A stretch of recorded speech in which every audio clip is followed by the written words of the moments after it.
You are listening to Apex One Radio. Stay with us for the best bet in the new wave of communication. Apex One Radio. Get informed, enjoy, and learn. All right, it's exactly 10:30 here in the studio of Apex One Radio, situated at the northern belt of the city of Columbus. And of course, time to begin our stopovers. The train is on motion. And our first stop will be Dallas, Texas. And when we get there, we shall be visiting Cyril Nambangi. He is a Cameroonian, multi-talented filmmaker. He does virtually everything in this domain. And of course, we shall be moving to Dallas to not only discover, but celebrate this young Cameroonian who's making great strides in the seventh art. So, Chana appeared in that beautiful piece of music there. The time is 10:30. Time for us to go to Dallas. And of course, in Dallas, we are being received by Cyril Nambangi, who now joins us. Cyril, welcome to the show. Thank you very much. How are you today? I'm doing okay. So how is the city of Dallas? Well, it's a little bit rainy this morning. But then everything's all right. Everything's all right. Okay. So, Cyril, like I said, you are a multi-skilled Cameroonian filmmaker. I understand that you do virtually everything. You edit, you write, you act, you do... what else did you tell me you do? I can actually build a score on a movie. I've done a couple of scores before for friends. Yes. So that's the entire background music you hear from beginning to end. Let me know what exactly score means again. Okay, so it's kind of like sometimes you're watching a movie and you hear background music depending on what's happening in the scene in front of you. Maybe there's no dialogue. Okay. So you have to throw a little bit of background music to it. That's basically what is called the score, because it doesn't necessarily have to be like someone's original piece of music, like some danceable. Yeah, so you can actually build it on a computer. There are places where you find music, just instrumentals with no vocals to it, so it doesn't take away. Yeah, so that is a score. And when it's done professionally, you can have actually an entire orchestra sit through, watch the movie, and play music for it as it goes along, depending on the mood and the scene. Yes. How different is it from soundtrack? Soundtrack is the music that you use after the fact. So soundtrack is the music you use after your movie is done to advertise and for promotional purposes. So soundtrack is usually regular music, dance music. You can use popular artists to sing songs concerning that movie, and then you will sell them, or you use the music separately to advertise the film or the coming of the film. Right. Oh, beautiful. Thank you for that education, Cyril Nambangi. Once again, you're welcome on board African Fiesta. Thank you very much. Right. So, for how long have you been in the film business? Very long time. I would say maybe I started professionally back in like 2004. 2004. That should be something like 12 years. Yes. Okay. Okay, so tell me, you write, you edit, you direct, you score, like you just said, you produce, and you act. In what capacity did you first enter the industry? As a writer and actor. Okay, as a writer and actor. And so how many film scripts have you written so far, and which of these have been shot? When it comes to scripts, I have... a good number of them. Like, so there's a difference between short films. So there's like a short film category in most film festivals around the world. And then there are the long, normal ones, we call them feature films. So that's an hour, 30 minutes plus. Right. Yeah, so when it comes to those, I have more than 30 scripts on the long feature film side, but on the shorts, I probably have hundreds of them. I just create something every night. Wow, that's interesting. And when you write, what are the kind of themes you exploit? I would say I like abstract. So it's kind of like I wouldn't want anyone to watch the piece and figure what's going to happen in the next minute. Wow. All right, tell us about your editing experience. Okay. Editing-wise, I trained myself pretty much how to be a better editor. Okay. I understand that some people may not have the same access to material and information. Right. The US, yes. But the truth is, I used YouTube to be my tutor when it comes to video editing and a lot of other things that I do with film today. So if you go online, you actually find entire video series dedicated to how to edit with this particular editing software or another. So I use a Mac computer, which means Final Cut Pro is the one that goes on the Macintosh computers. So I studied everything about Final Cut Pro myself. So now I would say I'm very fluid. I can do amazing things on a piece of video. Right. And so when you watch Cameroonian productions, be they films, be them music videos, how would you assess the level of editing? This is so weird. I talked about this when I was home in December. The music videos are like light years ahead of the films in Cameroon. I do not understand why that is so, because the same people who shoot and edit those music videos, they are right there in the same Cameroon. So I don't know if these two industries, it's actually the same industry, but it seems like they've decided to be separate from each other. That's something that really amazes me. Okay, and so which are the films you have produced so far, and where can these films be found and watched? Okay, most of the time I've been capitalizing on my shorts mainly. So I like doing the shorts. I have a channel on YouTube. So if the URL is always going to be just youtube.com/Nambangi Brothers. That's my production name. So I do have a channel. It has a lot of my shorts. And among them, you will find two that made it to film festivals in New York and Atlanta. So I do have them up there too, yes. Right. Okay, that's interesting. And what has been your experience in producing films as a Cameroonian in the diaspora? Is this something you regret doing, or something you think that, you would love to continue doing? I would say we have as Cameroon, as a collective, I would say we have a long way to go, but we're getting there. So if you have the passion for it, like I do, and like many other people in the industry do, then you can always handle all the little obstacles and hitches that come along. Right. You were in Cameroon last year for a film project. Tell us more about it. It was something I started toying with the idea. I wanted to do, and I still intend to do, like a 10-piece series. Right. So with a general idea behind it. Then I decided to two things. I want it to be a series of 10 episodes, but at the same time, I want each episode to be able to act as a standalone short film. Okay. Yes. So I decided that when I go home in December, let me shoot the one that will be used as the episode number 1 for this series. But at the same time, it also should be a short film, and it can perform as a short film until the day that there's episode number 2. Then if you watch both, you realize that stories have the same underlying undertone. Right. And so Cyril Nambangi is also an actor. Which are some of the movies you featured in so far? I do only cameo appearances for my friends when I work on their projects. Okay. So a lot of times I'm in the background until I need to step up. But while I was in Minnesota, while I was in school in Minnesota, so I was. It's an interesting story that I saw a gentleman.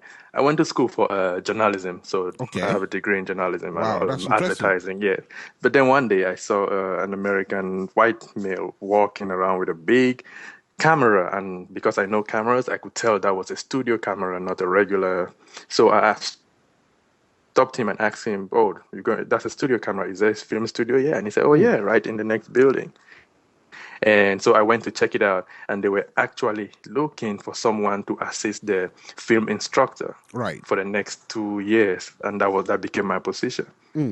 So while I was studying journalism, I was teaching students film because, of course, as the assistant, you are the one who do all the demonstrations and everything that goes with that class. So that is where I basically fine-tuned any little part of the filmmaking that I was not very comfortable with. So like lighting and audio, the difference. Yes, so I learned all of that while I was there.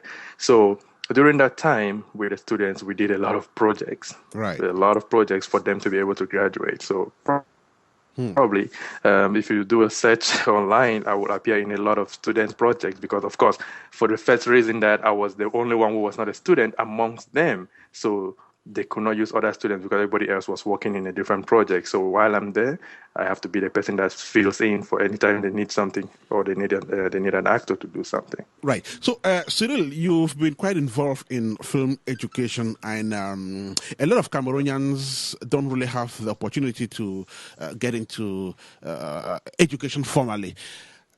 What are you thinking? Do you have any plans of kind of sharing this knowledge with your brothers and sisters back home who don't have the opportunities which you've had? Oh, yes. I always think about, and I've talked to a lot of my friends about it, when I'm home to organize some sort of a workshop, even a couple, 3 days.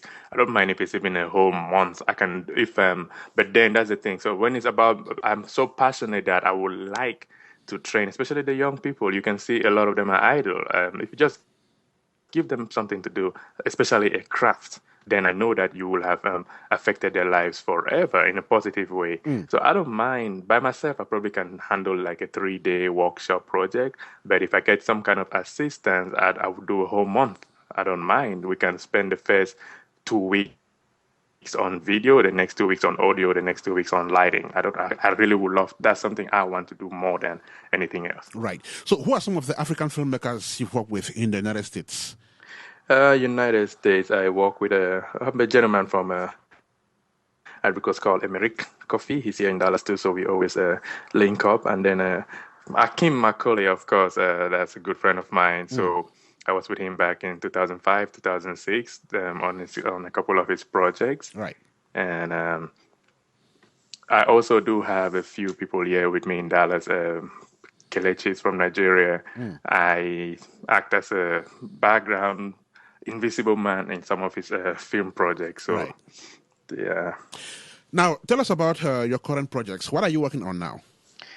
The one I shot in Cameroon in December is called Rockstar. That's supposed to be episode 1 for my entire series called Ingenious. So from the title, you can tell the kind of, I wouldn't say devilish ideas I have, but I call the series Ingenious. And so episode 1 is Rockstar. That's what we shot in Boya. And I believe I sent you some of the photos from the shoot itself. Yes. So I'm putting that together right now. It so happens that there are just a few things that I need to retouch a little bit. So I had some issues with some equipment, so I am fixing those now, which is, it's never good to do anything during post-production because now I'm relying on machines to write it for me. So I'm working on that. Probably within the next month, it will be up and about. And once I have it out, I make sure the first step for me is always a film festival. There are some of them who keep reminding me to make sure because they want to see me again. So I like that idea that I go to film festivals here. And the thing like how we do in Cameroon where it's a man, no man.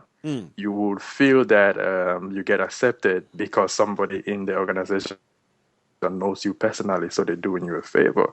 So I always feel good when I submit my films to regular American film festivals, and amongst 1,000 other submissions, they call me and say, "Hey, we're gonna take your own." So that makes it's a good kind of encouragement because these people do not know you at all, so they're taking you based on the craft, based on the piece of work they see in front of them. That's what makes me. I really love film festivals. So yeah, I'm looking forward to getting this edited and completed by next month so that I can have it out in the festivals too. His name is Cyril Nambangi. He is a skilled filmmaker, multi-skilled of course, and he's speaking live on Apex One Radio this day, the 18th of May 2016. And of course, Cyril is speaking from Dallas, Texas. Now, briefly, before we run off, Cyril, how would you assess the Cameroonian film industry, generally speaking? How would you compare it to what was happening 5, 6, 7, 8 years back? Oh, it has picked up a lot of steam. Definitely, it has picked up a lot of steam. There are a lot of dynamic filmmakers and big dreamers like me. A lot of them I see all the time, especially my number one is always the dynamic and beautiful Krista Eka. Yes, I've seen her go places and she just has the drive to take it to the top, and I can see that happening. There's Goretti also in in the UK. Then back home, the people based at home, there are some editors that people do not even know about. But right now, I'm so much into the film world that I can actually recognize their work when I watch a piece that they edited. Right. Tabi Zama is in Yaoundé. I have a King Tabi 4, and then of course you always and the big people like Kanye and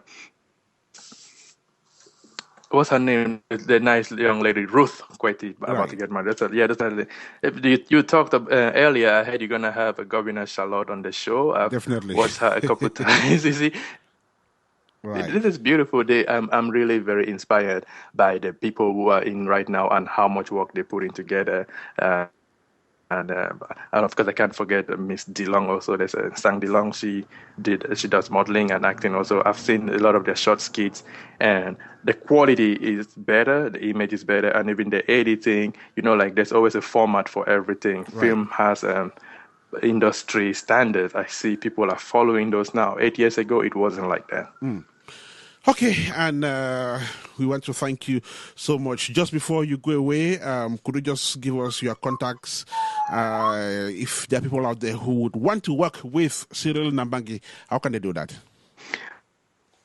Well, on my phone number, I don't mind. My phone number is quite easy. I've maintained this one for 15 years now. It's 651-329-0595. On YouTube, so it's youtube.com/Nambangi Brothers.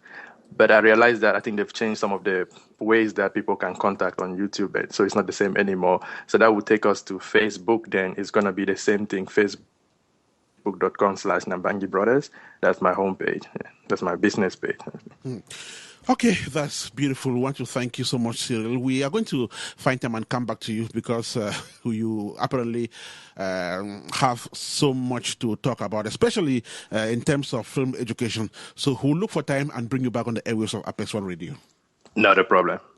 Thank you so much, and do have a fantastic rest of the day out there. You too. Okay, thank you, brother. Hey there. How much of Africa do you know in terms of geography, history, politics, economics, tourism, sports, and cuisine? How much of African music do you get to listen to or dance to? Who are those Africans who inspire you and make you dream to reach the apex? Find out more about the continent in African Fiesta. African Fiesta is a midweek magazine that brings African values to the platform and presents them to the rest of the world. African Fiesta is information, education, and entertainment. African Fiesta is every Wednesday at 10 a.m. Eastern Standard Time, which is 3 p.m. in Limbe, Cameroon, Lagos, Nigeria, and 3 p.m. in Lomé, Togo. African Fiesta, just on Apex One Radio. Join us for the feast.